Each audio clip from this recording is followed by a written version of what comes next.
আজকে সকালে উঠে আগে খাটটাকেই মানে পুরো এলোমেলো করে দিয়েছে। খাটের ভিতরটা একদম মানে নোংরা দিয়ে ভর্তি হয়ে গেছে। আর এত চিকার অত্যাচার, মানে রাত্রে ঘুমানো যায় না। তার জন্য ভাবছি আজকে সকালে উঠে খাটটাই আগে খুলবো, খুলে খাটের ভিতরটাই আজকে পরিষ্কার করব। তো খাটটাকে খুলে ভিতরটা পরিষ্কার করে ঘরটাও একবারে পরিষ্কার করে নিলাম। আর বিছানার চাদর যা কিছু আছে তোষক সব কিছু তুলে তারপরে বাইরেটা ঝাড়ু দিলাম। ঝাড়ু টাড়ু দেওয়ার পর তারপরে চলে আসলাম কলের পাড়ে। তো অনেকগুলো কাপড় বেরিয়েছে, তো কাপড়গুলোকে মানে ভিজিয়ে রাখছি, একটু পরে কেচে দেব। তো কাপড়গুলো ভিজিয়ে রেখে তারপরে দেখো এদিকে বাসনগুলোকে মেজে নিচ্ছি।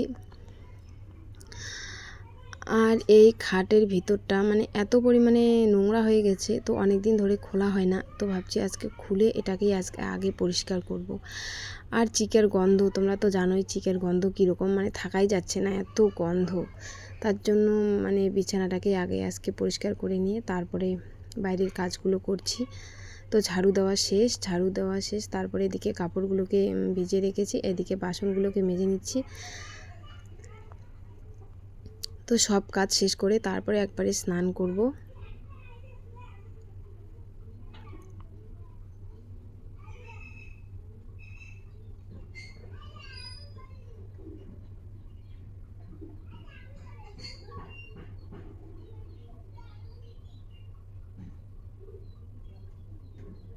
তো এদিকে বাসন কোসন সব বাইরের কাজ সব শেষ করে তারপরে একবারে স্নান করে তারপরে এই যে খাটের ভিতরটা যে সব কিছু খুলে একদম পরিষ্কার করেছি। এখন মানে বিছানার চাদরটা বিছিয়ে দিচ্ছি, তোষকটাও বিছিয়ে দিয়ে তারপরে বিছানার চাদরটাকে বিছিয়ে দিয়ে তারপরে বিছানাটাকে একটু পরিষ্কার করে বিছিয়ে দিচ্ছি।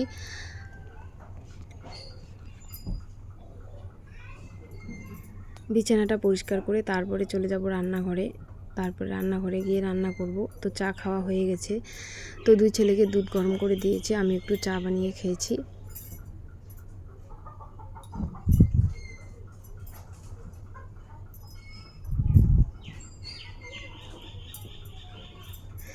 আর বর্ষার দিনে কি বলবো, মানে কয়েকদিন ধরে এত পরিমাণে বৃষ্টি হচ্ছে, তো আজকে আবার প্রচণ্ড পরিমাণে রৌদ্র উঠেছে, তার জন্য সব কিছু আজকে বের করে দিয়েছি।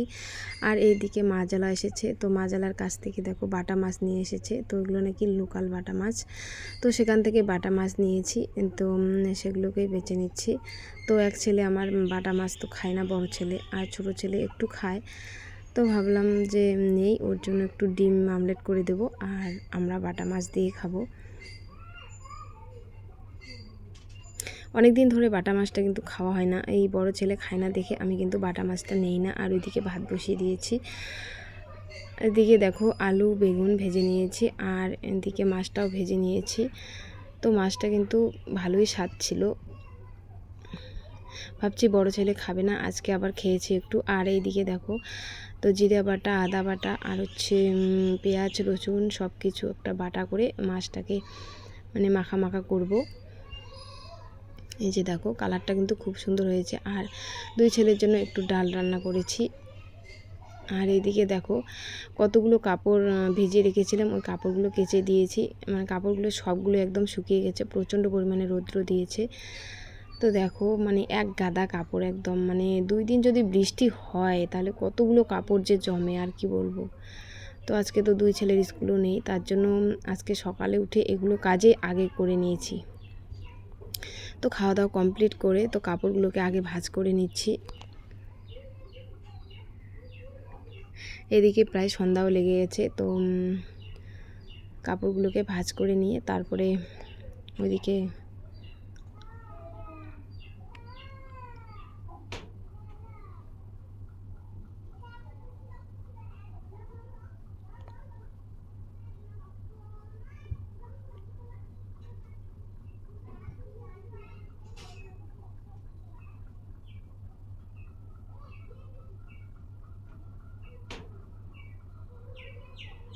প্রতিদিনে যেহেতু আমাকে স্কুলে নিয়ে যেতে হয়, নিয়ে আসতে হয়, এই যে আমারও কাপড় কিন্তু কম বেরোয় না, শাড়ি থেকে শুরু করে চুড়িদার থেকে শুরু করে মানে সব কিছুই মানে অনেকগুলো করে প্রতিদিন। তো বেশি যেদিনকে বৃষ্টি হয় ওই দিন তো শাড়ি পরে যাওয়া সম্ভব হয় না সাইকেল চালিয়ে, তার জন্য ওই দিনকে মানে কুর্তি পরে যাই, চুড়িদারই পরে যাই। আর যেদিনকে মানে বৃষ্টি হয় না ওই দিনকে শাড়ি পরে যাই, প্রতিদিন আবার চুড়িদার পরে যাই না, ভালো লাগে না। মানে একদিন শাড়ি একদিন চুড়িদার, আর যেদিনকে প্রচণ্ড পরিমাণে বৃষ্টি হয় ওই দিনকে চুড়িদার পরে নিয়ে যায় দুই ছেলেকে স্কুলে, যেহেতু দুই ছেলেকেই নিয়ে যেতে হয় সাইকেলে করে।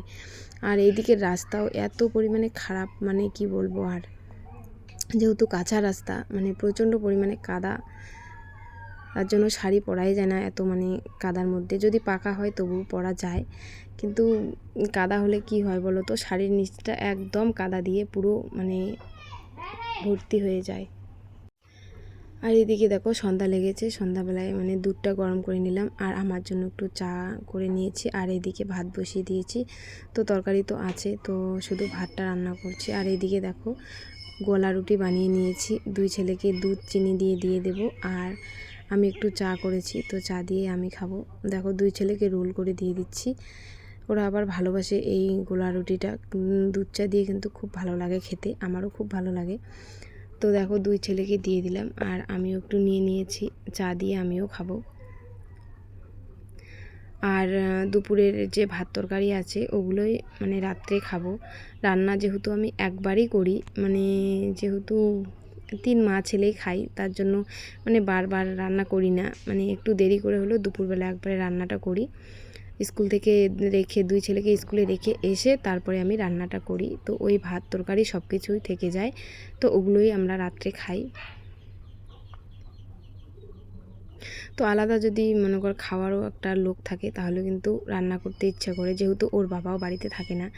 তো আমরা 3 মা ছেলে, এর জন্য আর রান্না করি না রাত্রে। যে কোনো কিছু একটা রুটি হোক বা মুড়ি হোক বা গোলা রুটি হোক, যে কোনো পাস্তা হোক, যে কোনো কিছু একটা সন্ধ্যার দিকে খাই, খাওয়ার পরে যে ভাত থাকে ওই ভাতটাই আর কি রাত্রে খেয়ে নিই।